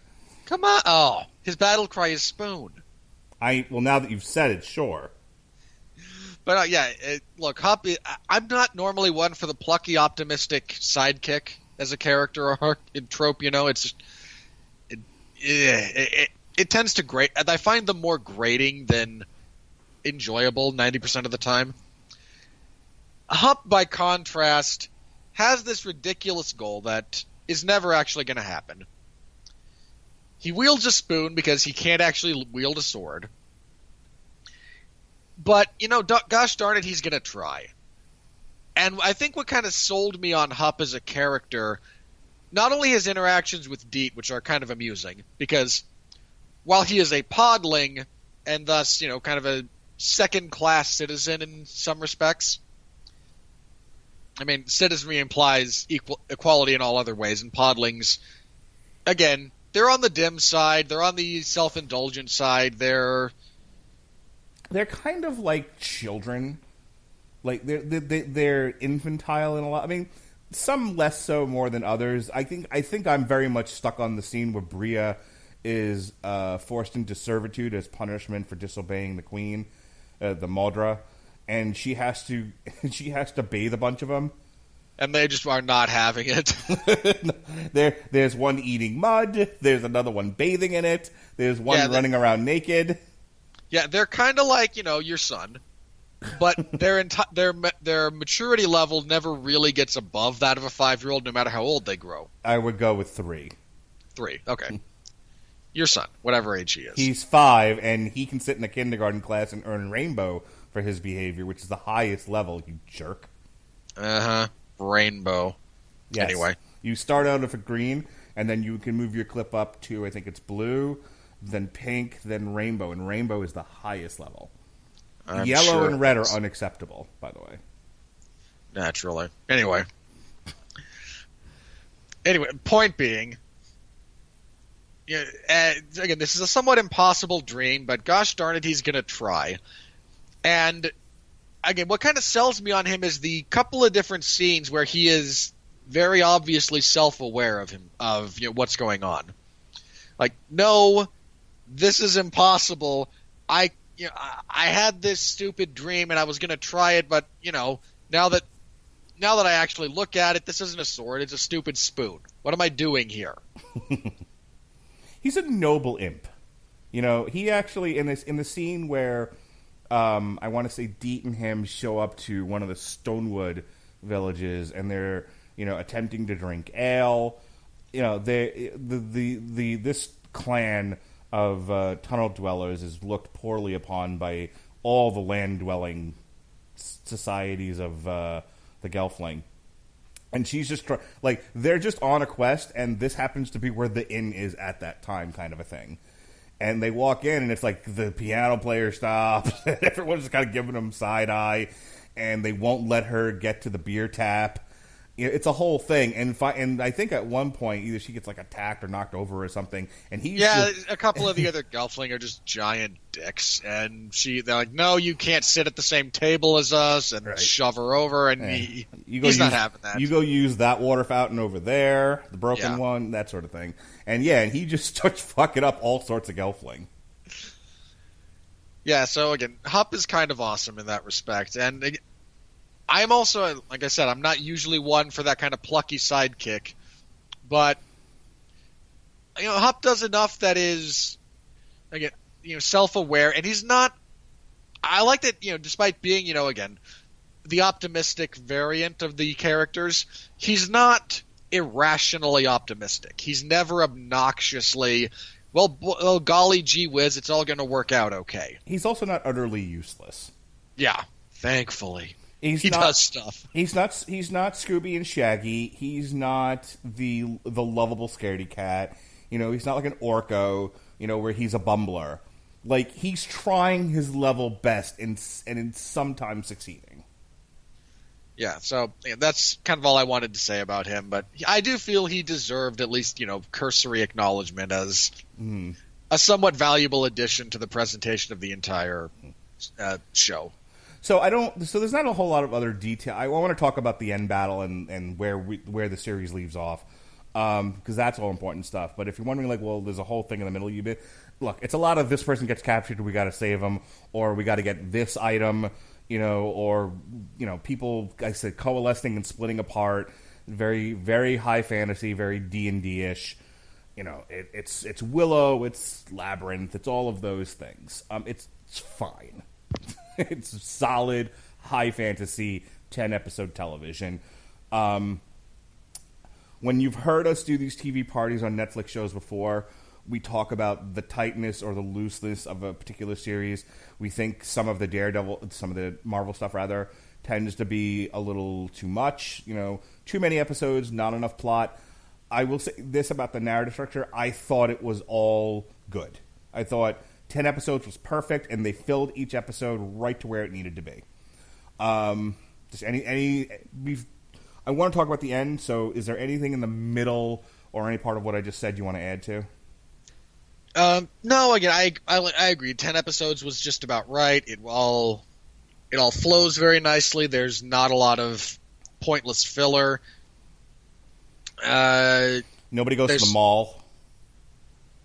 There's no Rhea and Bria and Doot go to the mall kind of an episode. There's no waste, is what I'm saying. There's no goofy, like, there's no entire episode dedicated to a flashback. None of that. No. Again, thankfully, I think they made the most of the time they were given. And if Netflix came to them and said, how many episodes do you want? And they had the self-restraint to say 10, you know what? Good for them. Yeah. It's very much a 10-ish hour movie that doesn't really drag in any place. I think this works best as a 10-episode series as opposed to maybe like a 2-hour movie, just because there's so much world building that has to get done. It was very ambitious. They needed the time, and so if the beginning of it's like, move this a little faster, can we get the ball rolling? I didn't feel that way, but if some people kind of came to it like, it kind of drags in the beginning, it's just because there's a lot of, you have to get Solid into the right place for her when she finally makes her snap. You have to get to know Rian because he's in peril almost immediately. Like the first episode almost entirely deals with him. Yeah, it's him. It's the rest of it's Deet being called to her quest, and then it's the guard at the Crystal Palace, and the Skeksis discovering that they can drain Gelfling. And yet, we don't get to know Rian almost at all up until, like, his father's killed. Yeah. Like, he gets a much slower burn on his character, whereas a lot of the others get a little bit front-loaded. All right, so, as I said before, it all kind of comes together in this final battle where, essentially, the Skeksis are like, well, there's a rebellion starting to build here. Let's just cut the head off this thing, nip it right in the bud, by taking out this group. If we can put down this group hard and fast, this doesn't spread because no one else is coming to this thing. We're cutting it off at the pass, and there's not enough of them that we can't take them. The Gelfling are like, get the fucking word out at this point. This is the last Jedi end sequence. Basically, their backs are against the wall. They're in a pitch battle against a superior enemy, and they're like, call for help. If you remember The Last Jedi, they sent the word out, and it was like, maybe more rebels will come. So that's where. So it's the last stand kind of a thing, and like I said, it goes kind of back and forth. Now, like I said, it builds up to this point where the general's been stabbed, and then he'll be betrayed by the Chamberlain, who will stab him in the dark. So they're out of the game. You have this pitch battle going between the Skeksis and the Gelfling, which starts going the Gelfling's way, at which point the Emperor is like, nope, I'm going to use magic now and use the power of the Darkening to start killing Gelfling. He then is counteracted by Deet, who uses the power given to her by the life tree, and she shoots force lightning, no joke, at the Skeksis. She reflects she reflects the energy that was released by the Emperor. Looked like Purple Force lightning. I'm not disagreeing with your visual. I'm saying she doesn't summon it. She essentially he unleashes this destructive wave of energy, and she goes, haha, mirror force. Right. All the Skeksis get hit, but the one that earlier where I was like, why does it have to be me? Because it does, Jonas. It has a great little bit there right before it gets blown up. It was just like, oh, that kind of tickled, and then he blows up. So now the sergeant's down. The Skeksis have now seen at least 2, and they don't know about the other one of their little group die in this battle, and they're like, "Fuck it, let's go." We're not winning this. Also, at this point, all the other Gelflings show up. So all the other tribes just kind of show up right at the very end. So there's this huge show of force. So it's like 2 Skeksis are dead. Their general has been taken out of the battle. One of the Gelfling can shoot the Darkening back at them. And, oh, by the way, the entire Gelfling society has showed up to take them out. The Skeksis are like, fuck it, beat feet. Go back to the castle, rethink this whole strategy. Here's my problem. Everyone came ready to fight. They were surrounded. This was Custard's last fucking stand. The Indians have the high ground. Why didn't they just take them out right then and there? Just open, did no one have any ranged weapons? There were no arrows? Even if they just jumped off the cliff, if they just jumped off the cliff onto the top of the Skeksis, they only lost a few. But just again, I have no rational explanation for why the Gelfling let them go, but they literally just let them walk off the battlefield. Yeah, I'm not entirely sure either. That's an odd one. I'm not sure they were surrounded necessarily so much as, we only have one avenue of retreat now, let's hurry before we do get surrounded. But if that's the case, they do not do a good job representing that to the viewer. If you're saying, they escaped before the Gelfling could get their shit together to stop them, that's not what's being portrayed on screen. It's if you can picture hang on. When I say that, I don't mean that again, all the Gelflings show up, but that doesn't mean there's not a logistical avenue for them to retreat through. Because I don't recall them being they say we're surrounded, but we're surrounded in military terms has different meanings than literally surrounded. Okay, this is they're fighting in a cul-de-sac, though. Oh, yeah. Again, I wish they had been clearer about this. We have we have an avenue of escape that they haven't yet got, or the Emperor throws another batch of the Darkening down just to, ruin the ground in front of them so that they can't be followed. Mm-hmm. There's things they could have done to make it clearer that the Gelfling were not able to actually finish this now, as opposed to, well, we're all here now, and there's the enemy, and, go back to your castle, you dumb lizard birds. Because here's the thing. This wasn't a matter of, the Skeksis encroaching on territory. They're driven back, and it's okay, well, as long as they don't encroach on our territory again, we're fine. The Skeksis were intent on genocide, and the Gelfling knew it. And in fact, the Gelfling state, we're still gonna, we still need to deal with them. We're still going to overthrow them. The Gelfling's whole point here isn't, okay, they're done, yay, we're free now. It's, no, we know we still have to go deal with them. I mean, I guess if the story being told here is they just needed to survive this battle, and now part 2, season 2, whatever is coming down the line. This hasn't been renewed yet, so I have no idea what they're going to do. But let's assume they get renewed for a second season. Part 2 deals with the war. This was what was intended as a quick stamping out of a minor rebellion has now blown up into full-blown war. But you can't just fucking rush the castle, I guess. So, en masse. You still have to get organized. I want them to I want that to be the first episode of season 2, if there is one. A bunch of the Gelfling charging and running into the Gartham and being, oh shit.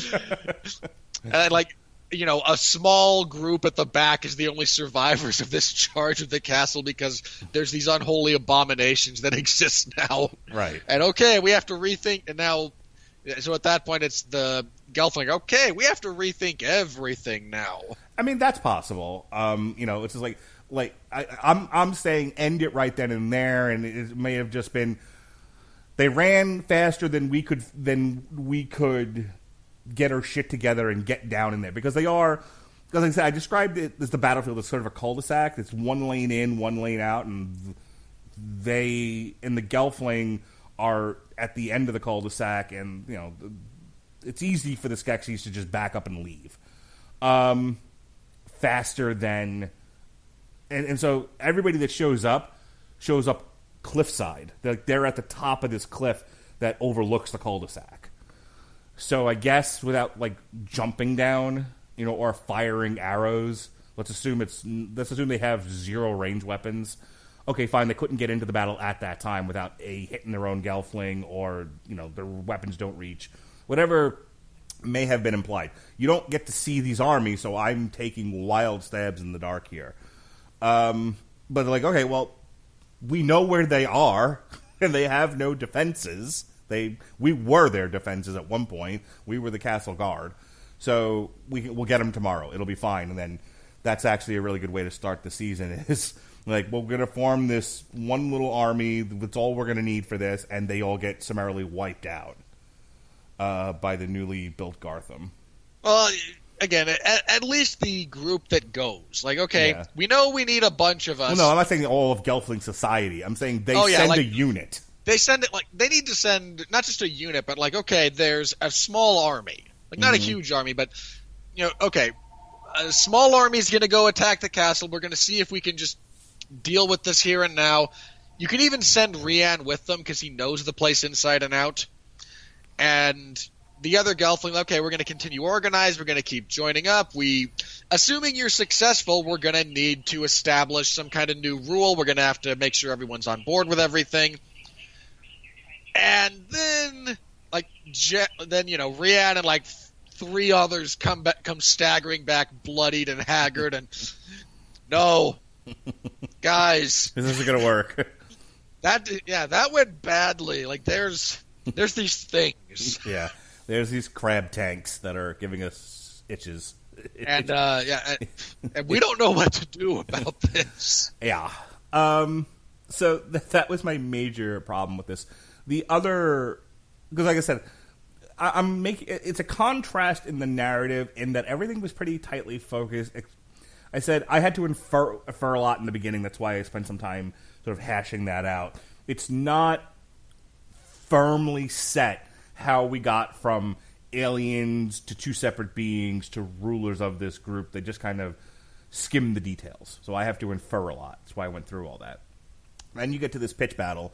And I don't know why the Skeksis got out without the fucking Gelfling tearing them apart. But but up to that point, once you get past the sort of sketchy beginning, everything else is pretty solid. Things are happening for reasons that are perfectly plausible and explainable, and I'm okay with it. But then you get to this ending, and it all kind of fell apart for me. It's not that I didn't enjoy it.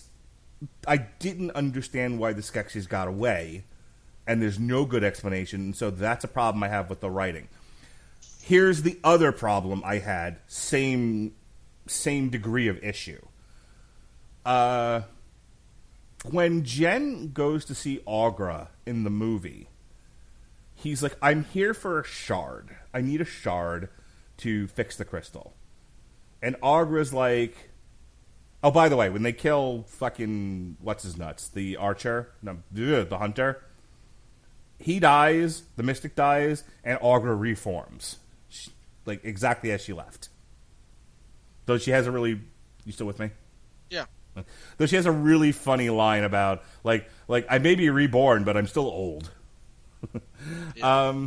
So she's there when all this is happening at the very end. And... So fast forward to the movie, right? The Mystics send him out. Go to Aughra, get the shard, put the shard in the crystal lobster. Great. when Jen tells her, "Hey, I need a shard," she like grabs a box full of them, throws it on the floor, and says, "Figure out which one you need, pal." And she just fucks off somewhere else. And there's a whole sequence of him going, "If I'm a shard, and instead of a magic crystal, which one would I be?"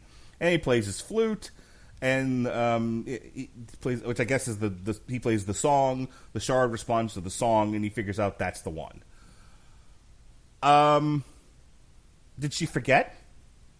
Because at the end of the battle, Bria, I believe, and I can't. I just watched this, but I can't remember what the detail is on this. But she has the shard at the end.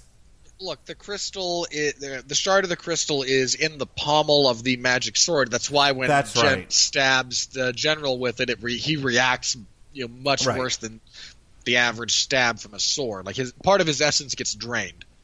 Yes, okay. That was a detail I missed. So she notices that the hilt on the sword has broke, and she finds the shard. She's got the shard. Okay, yeah. They know which one it is now. So why does the movie does Aughra just not give it to him? Or know which one it is? Okay, I'm going to say this, and believe me, I know it's stupid, but high fantasy, so there's a bunch of stupidity that's inherent to it. I know, again, there's a bunch of high fantasy tropes that make no logical sense, but they are high fantasy tropes. She knows which crystal it is, but you know what? Prove you deserve it. Prove your metal. Like if you can't find it, then you're going to cause. If you're not worthy enough to find it, then you having it is only going to cause more problems than it's going to solve. Okay. And again, I know there's that's no stupid. Acknowledgement of that in the movie, though. In the movie, I hate to be a stickler, and this might be a kind of a neckbeardy to technically, but watch the fucking movie again. She gives no fucks in that scene. She's like, "What's the stupid gelfling doing here? I need a shard. Here's a box of shards. Knock yourself out. I'm going to watch Oprah." And when he finds it, like, consider Luke and Yoda, right? And Yoda's messing with Luke, and when Luke finally figures something out, Yoda's tone totally changes, acknowledging that he either passed or failed a test that Yoda set him up for. There's a payoff to the setup. She dumps the box in front of Jen, and then he finds it. There's no acknowledgement that, you are the chosen one. And I want to say shortly after he finds it, they get attacked by Gartham. Oh yeah, Gartham show up. Is like he finds I've got the shard of the crystal and the Gartham attack. Which, so there should have at least been a narrative. If it's prove your mettle by choosing the right cup of Christ, choose wisely. Boy, well, we reference a lot of movies when we do these, don't we? If it's a Last Crusade thing, you must choose, but choose wisely.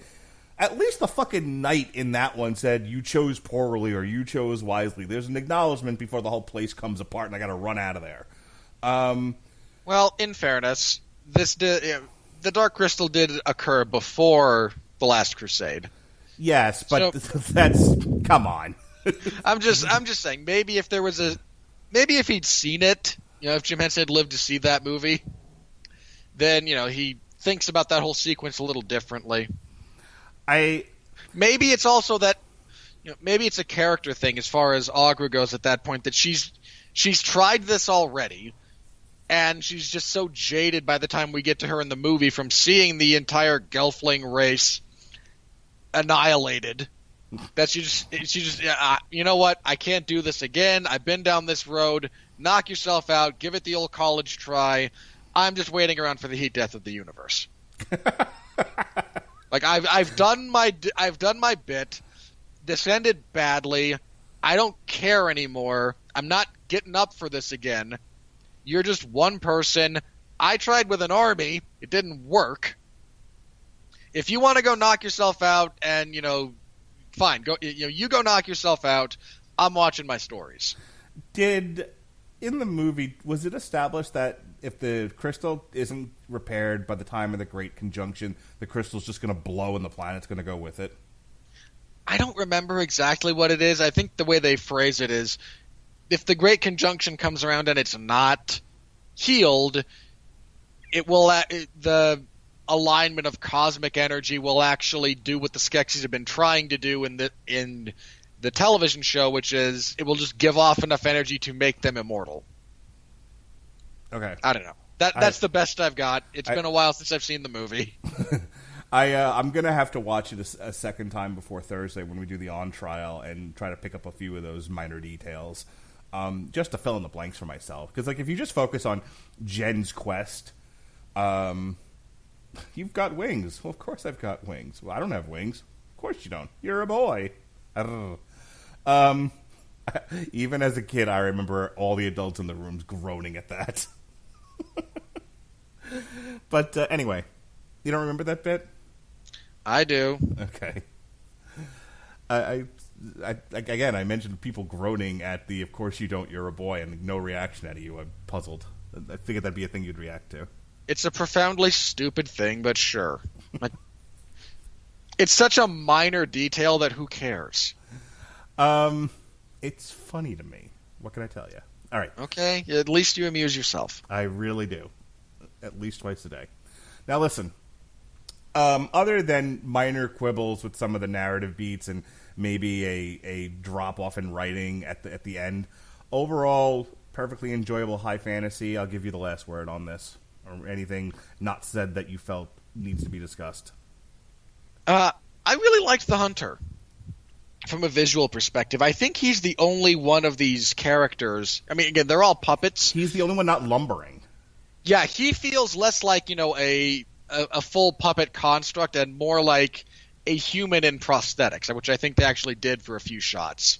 Mm-hmm. That's just, again, they gave him there's the thing with the Skeksis mask, but all the other Skeksis are, their puppet form, and then they have a guy in costume, and that's the Hunter. And it has a profound impact on the visuals of a lot of those scenes. I mean, look, there's a few bad points of CGI with him, like where he's running through the forest. Like, oh, God, that looked so bad.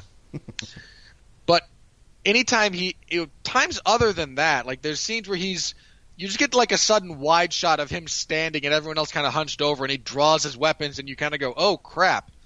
You're 8 feet tall. And... so I liked his visual representation and the way he kind of came across. We didn't talk a tremendous amount about, the heretic and his mystic counterpart. There was a great line from that.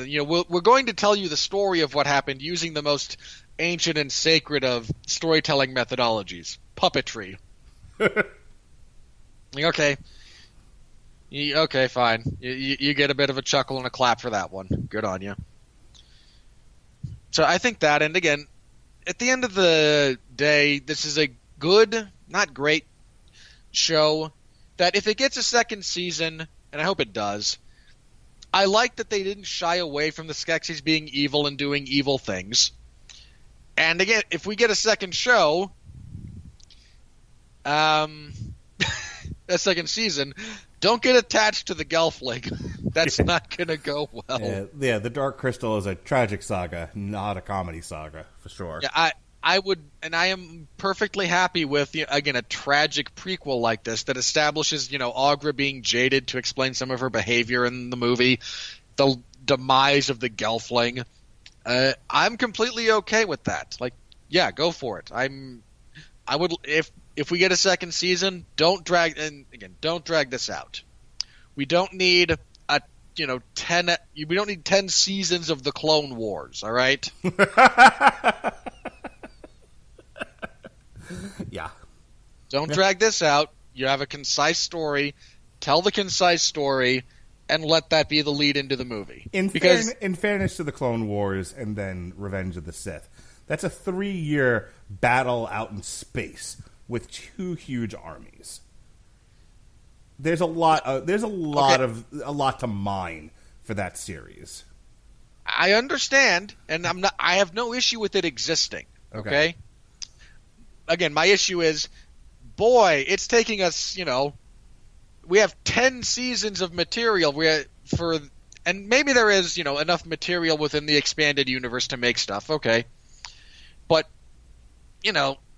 there's only so much that I'm kind of willing to suspend as far as that goes to get from.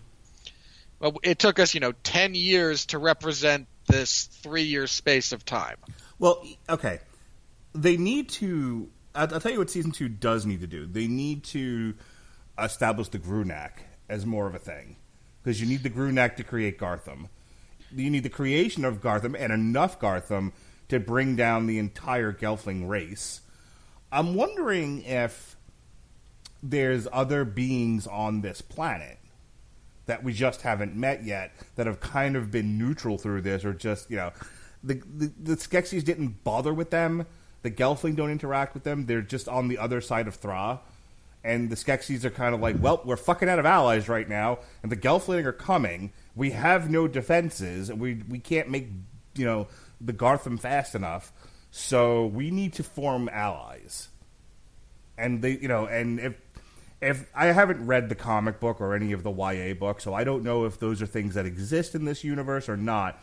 But if they want,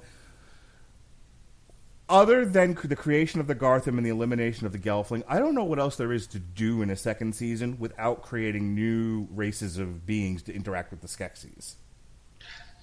Yeah, if you're not really going to take a shot at really expanding the overall world, then all you've got is the battle between the Skeksis and the Skeksis and the Gelfling, which again you can do.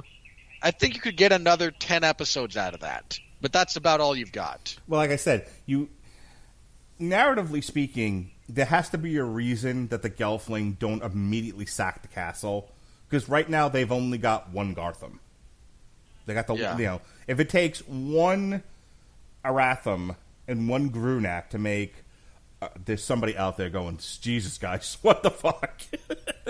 But bear with me here. If it takes one Aratham and one Grunak to make one Gartham, right? They've got plenty of Aratham. They're all around the castle and underground. They can get them pretty easily, at least volume-wise. The ability to do so, I guess that'll be the fun of watching the show. But they also need a lot of Grunak. So I feel like right there's an open space of what's stopping the Gelfling from immediately going after them before they can gather the resources to create the army that kills the Gelfling. I don't know. I'm not there, but that's where the development has to take place. Like if you're storyboarding this, it's this big space between where the Skeksis are now and the Gelfling attacking the castle. You need to fill that space. Yeah, I agree. There has to be something, or you have to come up with there has to be some other explanation for why the scientist is able to rapidly make more Gartham. Yeah. And I'm okay. And again, if you come up with another reason for that, I'm okay with it. You're correct. Right now, it's like, okay, one Grunak, one Aratham, we'll get you one Crab Tank. Fair enough. If him discovering the process leads to him being able to streamline this some other way, I'm okay with that. Like, that's fine. Like, okay, I made one, I can now replicate it. So in other words, they don't need any more Grunak and they don't need any more Aratham. They can just sort of... We can make a bunch of clones. Yeah, we can clone the one that we've got. Yeah, I'd be okay with that. Yeah, that's fine. A perfectly acceptable reason, but you do need a reason. Yeah. I don't know. Maybe the one that he creates is like a queen, and it rapidly, hatches eggs. It's born pregnant. He creates it pregnant. Yeah, now you have the German cockroach problem, but that's okay. They can deal with it. I'm just picturing the alien queen now. It's just this big. In like the Alien vs Predator movies, where it's just this big queen sort of just sitting back and like attached to the wall, and it's just producing egg after egg after egg. I was thinking more like a one-time thing, like, okay, we've got this, and it spits out 5 more. After 3 days later, it spits out 5 more as the Gelfling are in transit. Each of those 5 creates 5 more. Each of those 5 creates 5 more exponential growth. Well, that's actually more geographic than exponential, but you get the point. Yeah. All right. If that's not geographic, geometric. I wasn't going to correct you. So that's it. That's our review of the Dark Crystal: Age of Resistance. We'll call it season 1, just in case there's more seasons of this. Overall, definitely a series worth checking out if you haven't. If you just like I said, if you're just listening to us because you like the Radulich Broadcasting Network and you'll listen to whatever the new episodes are, but you haven't seen the Dark Crystal: Age of Resistance and you're into high fantasy, it's worth your time. It's worth a binge. With that said, Onslaught Month is reaching its close. Speaking of high fantasy, we've got the first 3 episodes in the can. Next Monday, Onslaught 4 drops, and that's the end of the series. And then we pick up Scary, Scary, Deep, Deep Woods Are Really Scary month in the month of October with Gotham by Gaslight. We'll do the book, then the animated movie. We've got a review of Tarja in the Raw and On Trial for the original Dark Crystal, which we've spent some time talking about tonight. We may or may not be doing boxing this Saturday. There's a middle of the afternoon fight in England between Andrew Shelby and Jay Harris. I'm either covering it or I'm at a winery with my wife and other folk. There's a review of Rambo: Last Blood a week from today. Korn: The Nothing. Robert and I are back to discuss yet another high fantasy show, this time an animated series, Disenchantment, brought to you by the good people who brought you The Simpsons. Part 2 is dropping on the 20th. We'll discuss it on September 26th. And no boxing or anything else that weekend. Then we got Hell Yeah, Welcome Home, BH 90210 with myself, Jesse, and Pat Mullen, who swears never to watch wrestling again. And then we're into Joker week all week long here on the Radulich Broadcasting Network. More on that in the weeks to come. Robert? All right. Last Saturday, I was providing live coverage for UFC on ESPN Plus 16. You can find that in the MMA Zone 411 Mania. This coming Saturday, coverage of UFC on ESPN Plus 17, as well as the 411 Ground and Pound MMA podcast, reviewing the one, previewing the other. You can find both of those. You can find me here next Saturday. What are we doing next Tuesday? Is that Rambo? Yeah, Rambo. Yeah, I'll be back here next Tuesday on Damn You Hollywood for Rambo: Last Blood, which should be a thing. I only bring that up because I actually really liked Rambo 4 as a closure for the character. Yeah. And I also think that's probably my personal favorite of the Rambo movies and probably the second best behind the original.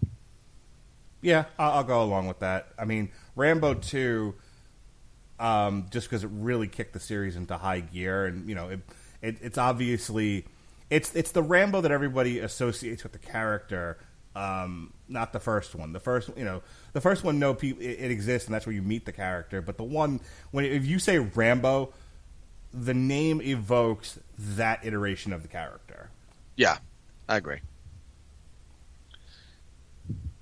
But again, that's just my take on it. So Last Blood, because Rambo fighting drug cartels at the behest of the poor, beleaguered illegal aliens. You know they're going to do that. I believe the Mexican cartel kidnaps his niece is the plot. Sure, that'll work. Look, I mean, my cynicism aside, watching Sylvester Stallone as Old Man Rambo just murder people, I am down for. Yeah, I am not complaining. I was going to say, about where that. is this coming from? You're going to see, an old guy shoot up a Mexican cartel. Stop bitching. Well, look, I have reasoned criticisms, but I'm not using that at all to kind of say that I am not interested in this movie. I am very much into him shooting and blowing up people and stabbing them, and that I am down. I am down for this movie. I'm not bringing my daughter to this one, in case anyone was wondering. How about your son? No, and not necessarily because I don't think he'd enjoy it. I just don't think he could sit through it. And he's a giant weenie. Leave my son alone. Stop being a bully. Okay, how about your daughter? Who who loves female protagonists until they're actually put in danger. Yeah, she's a giant weenie, but I love her. I need to bring that up briefly about the Dark Crystal, because you mentioned this interaction you had with her to me. Like, you said, hey, let's watch this. Are there any girls in it? Yeah. There's a female, one of the two heroes is a girl. Okay. And then she's captured and gets smacked by one of the Skeksis, and your daughter's like, no, you can't do that. Yeah. She was perfectly okay with Jen being abused, but the girl gets abused. She's like, what the fuck? Yeah, I really do have to point out that your daughter's a feminist only in so much as, like, and I know she didn't react to the character, but she wants her female characters to be in as much danger as Captain Marvel is at any point in time, which is to say none. Loved Captain Marvel. I thought you said she didn't care that much for that, but she really loved the Wasp. Yeah. Okay. She sat through Captain Marvel. Yeah. Okay, fair enough. More than my son did, by the way. My son was like, fuck this, and walked out of the room. Look, if I had been able to do what your son did, I would have. All right. I had just our hour-long discussion on this puppet show has now almost gone 2 hours. So anyway, we'll be back here next week. I think that's it for my plugs, and then Mark's going to make me... we'll be doing Disenchantment, which I'm looking forward to. Yeah, I was like, wait, you're starting Mark's making you. I'm not making you do anything. I was going to say you're making me see Joker in the near future, which is true. This is true, yes. I don't know. I'm so profoundly torn on that movie because, on the one hand, Joaquin Phoenix is a more than capable enough actor to do something with that character. On the other hand, I don't know. Elements of a Joker origin story are somewhat antithetical to my views on the character, so, I don't know. We'll see. I'm choosing to look at it as a editorial on the modern descent into madness. This is kind of a 2020-ish take on, what is it, Walking Tall? Whatever the movie is with Michael Douglas where he... Falling Down. That's the one. Falling Down. Yeah, Walking Tall was first a mini-series in like the 70s and then remade with The Rock. Yeah, I'm sorry. Falling Down. I feel like Joker was sort of the 2020 version of Falling Down in terms of one average man's descent into madness. The one bad day concept. Again, and I'm very interested in Joaquin Phoenix's performance. I am interested in nothing else about that movie. All right. Well, with that enticing little tidbit, that's what's in the future for us, everybody. Thank you very much for listening. However you found us, thank you very much. We deeply appreciate it. Yep, we are on. However you found this, we are on every single podcast app you can find that still exists and isn't being shut down in the very near future. Spotify, iTunes, Stitcher, iHeartRadio, TuneIn, you name it, we're on it. We're there. Anything powered by Listen Notes. Look, we're on YouTube, for crying out loud. That's correct. There's a lot of places you can find us, so please, by all means, do so. Okay. However you have the option to interact with the material, please do. Look, I think we deserve a thumbs up if all you have is a thumbs up or thumbs down option. Give us a thumbs up, please. If you have any things you'd like to say to me in particular, or you want to say to someone else and just have me pass it on, I'm at Mark Radulich on Twitter. Yes, please tweet Mark. He's lonely. And on that note, be well, be safe, and behave.